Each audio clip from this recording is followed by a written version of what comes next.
కేంద్రపాలిత ప్రాంతమైన యానంలో ఎన్నికల సందడి ఊపందుకుంది. మొత్తం 13 మంది ఎన్నికల బరిలో ఉన్నప్పటికీ ప్రధాన పోటీ మాత్రం 3 పార్టీల మధ్యనే ఉంటుందని అంచనా వేస్తున్నారు.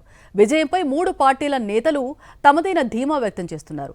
ఏప్రిల్ 9న జరగబోయే ఎన్నికల్లో 37,972 మంది ఓటర్లు పార్టీల భవిష్యత్తును నిర్ణయించనున్నారు. దేశంలో 5 రాష్ట్రాల్లో ఎన్నికలకు నగారా మోగిన సంగతి తెలిసిందే. పుదుచ్చేరి రాష్ట్ర ఎన్నికల్లో భాగంగా ఆంధ్రప్రదేశ్లోని కాకినాడ జిల్లాలో అంతర్భాగంగా ఉన్న కేంద్రపాలిత ప్రాంతం యానాంలో ఎన్నికల ప్రచారం ఊపందుకుంది. నామినేషన్ల ఘట్టం ముగిసేసరికి మొత్తం మీద 13 మంది అభ్యర్థులు బరిలో ఉన్నారు. ఇంచుమించు ఓటర్లలో సగం మంది బీసీ సామాజిక వర్గానికి చెందిన వారే కావటం గమనార్హం. మత్స్యకారులు ఎక్కువగా ఉండే ఈ నియోజకవర్గంలో ఆ తర్వాతి స్థానంలో కాపులున్నారు.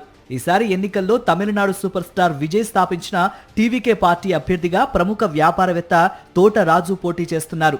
ఇళ్ల స్థలాలు లేని పేదలకు వాటిని అందించడమే తన ప్రధాన లక్ష్యమని రాజు అంటున్నారు. యువతకు ఉపాధి అవకాశాలు పెంచుతానని ఇంటింటి ప్రచారంలో ఆయన భరోసా ఇస్తున్నారు.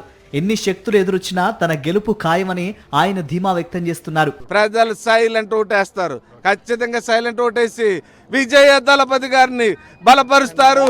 ఆయన బలపరిచిన తోటరాజుగా నన్ను ఎమ్మెల్యే అభ్యర్థిగా గెలిపిస్తారని కూడా మీ అందరికీ తెలియజేస్తున్నాను. యానాం నుంచి 5 సార్లు ఎమ్మెల్యేగా గెలిచి 3 సార్లు పుదుచ్చేరి కేబినెట్ లో మంత్రిగా వ్యవహరించిన మల్లాడి కృష్ణారావు కూటమి అభ్యర్థిగా బరిలో ఉన్నారు. గత ఎన్నికలకు దూరంగా ఉన్న మల్లాడి ఈసారి తిరిగి పోటీ చేస్తున్నారు. గత ఎన్నికల్లో పుదుచ్చేరి సీఎం రంగస్వామిని బరిలో దించి ఆయనకు ప్రచారం చేశారు మల్లాడి. ఆ ఎన్నికల్లో రంగస్వామి ఓటమి చెందారు. ఈసారి మళ్లీ మల్లాడే పోటీ చేస్తున్నారు.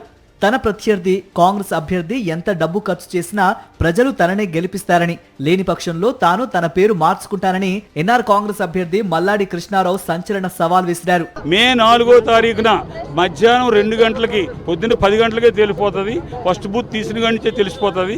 దానికి ఆ విధంగా వెళ్తుంది. కానీ వాడు డబ్బుతోటి కానీ నన్ను నా ప్రజలను కొనేస్తే, నా ప్రజలు కూడా డబ్బుకి లొంగిపోతే, నేను నా పేరుని ముద్రగాడ పద్మనాభం ఎలాగైతే మార్చుకున్నాడో, నే పేరుని ప్రజల పిచ్చోడు అన్నది మల్లాడి కృష్ణారావు పేరు తీసి ప్రజల పిచ్చోడు అని పేరు మార్చుకుని గుండు కొట్టించుకుని యానం వీధుల్లో తిరిగి ప్రజల్ని క్షమించమని కోరుకుంటాను. ఇది నా సవాల్. యానంలో మెడికల్ కాలేజీని, క్యాన్సర్ ఆసుపత్రిని తీసుకువస్తానని మల్లాడి హామీ ఇస్తున్నారు. ప్రత్యర్థుల ప్రలోభాలకు లొంగవద్దని ఆయన పిలుపునిస్తున్నారు. గత ఎన్నికల్లో స్వతంత్ర అభ్యర్థిగా పోటీ చేసి గెలిచిన ఎమ్మెల్యే గొల్లపల్లి అశోక్ ఈసారి కాంగ్రెస్ పార్టీ తరఫున పోటీ చేస్తున్నారు. గత 5 ఏళ్ల కాలంలో తాను చేద్దామనుకున్న అభివృద్ధి కార్యక్రమాలకు మల్లాడి మోకాలడ్డారని అశోక్ ఆరోపిస్తున్నారు. అయితే ప్రజలకు నిజ నిజాలు తెలుసు కాబట్టి తన విజయం ఖాయమని ఆయన ధీమా వ్యక్తం చేస్తున్నారు. ఎక్కడ కూడా మొన్న గత మల్లాడి కృష్ణారావు గారు ఊరంతా నాకు ఏకమైపోయింది, లాక్ చేసుకుంటున్నారు అనే పరిస్థితులు ఎక్కడ సార్? ఇది ఎవరు అబ్బ సొత్తు కాదు, ఎవడు అబ్బ జాగీరు కూడా కాదు. కేవలం ప్రజలది, ప్రజల కష్టం ప్రజలు నిర్ణయిస్తారు. అది మ్యాండేట్ ఏంటి అనేది మా గుండె ధైర్యం ఏంటి అంటే గడిచిన 5 ఏళ్ళు కూడా ప్రజలు ప్రతిదీ కూడా గమనించారు.